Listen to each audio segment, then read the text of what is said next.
Konflik Rusia-Ukraina akan memasuki babak baru dengan hadirnya jet tempur buatan AS di medan tempur Ukraina. Pesawat-pesawat militer yang merupakan sumbangan dari Denmark dan Belanda sedang dalam perjalanan menuju Kiev dan akan segera digunakan militer Ukraina dalam waktu dekat.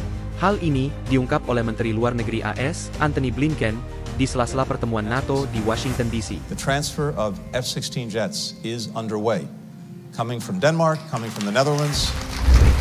Blinken menegaskan jet-jet tersebut akan terbang di langit Ukraina pada musim panas ini. Namun Menlu AS itu tidak menyebutkan berapa jumlah pesawat F-16 yang akan datang pada pengiriman gelombang pertama tersebut. Presiden Ukraina, Volodymyr Zelensky, mengatakan dia berterima kasih kepada Denmark, Belanda dan Amerika Serikat karena telah mengambil apa yang dia gambarkan sebagai langkah bantuan praktis. F-16 juga akan digunakan untuk meningkatkan pertahanan udara Ukraina. Saya yakin bahwa mereka akan membantu kita dalam melindungi warga Ukraina dengan lebih baik dari serangan brutal Rusia, ujar Zelensky. Namun masih belum jelas seberapa efektif F-16, jet tempur yang dirancang pada tahun 1970-an ini, dalam perang melawan Rusia. Ukraina juga akan menerima varian lama dari jet tempur buatan AS itu.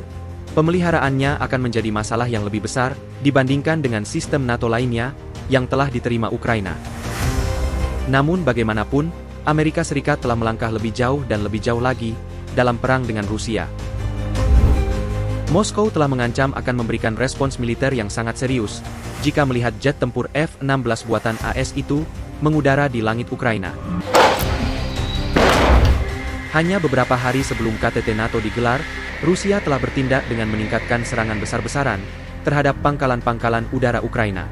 Di antaranya di Pangkalan Udara Mirhorod, di wilayah Poltava di Ukraina Tengah, dan Pangkalan Udara Dolgintsevo, di wilayah Dnipro.